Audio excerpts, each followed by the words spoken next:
2016 оны орон нутгийн сонгуульд Монгол Ардын намаас 33 хүн нэр дэвшиж байгаа боловч одоогийн байдлаар 26 нэр дэвшигчид сонгуулийн сурчлагын ажил болох мөрийн хөтөлбөрөө товч иргэдтэй танилцуулж уулзалт хийж байгаа юм а. Өнөөдрийн хувьд Монгол Ардын намаас улсын хуралд 44-р тойрогт нэр дэвшиж буй болдын Жавхлан орон нутгийн сонгуульд 14-р тойрогт нэрээ дэвшүүлсэн байсан тогтох сайхны тулгын хамтаар иргэдтэй уулзалт хийх байсан ч аймгийн сонгуулийн хорооноос гаргасан хууль бус шийдвэрээс болж тогтох сайхны тулга нь иргэд сонгогчтойгоо уулзах хийсэн болон хийх буй төлөвлөсөн ажлуудаа танилцуулж чадахгүй байгаадаа гомдолтой байгаагаа илэрхийлж байлаа.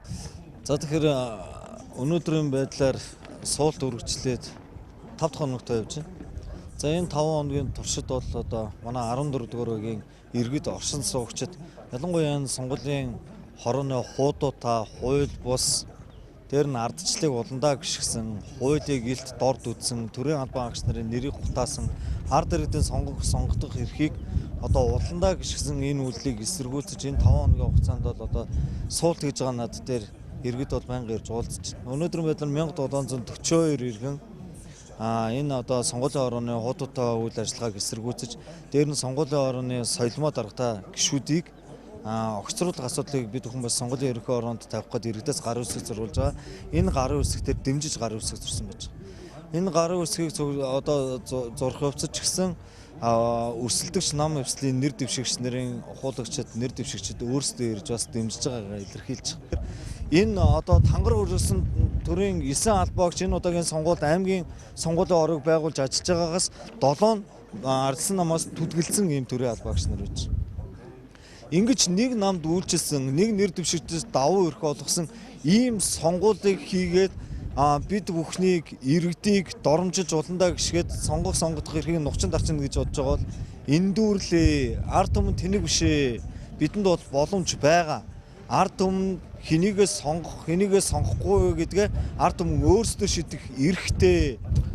Өнөөдөр нэр дэвшигчид бүгдээрээ л уулзалтуудаа хийж байна. Өөрсдийнхөө тойргуудээр хийж байна. 14-р тойргийн нутаг дэвсгэр дээр за улсын хурлын сонгуулийн 44-р тойрогт нэр дэвшигч болдын Жавхлан ах маань бас иргэдтэйгээ уулзалтаа хийж байна. Өөр бусад нам эвслүүд ч гэсэн уулзлуудаа бол хийж байна.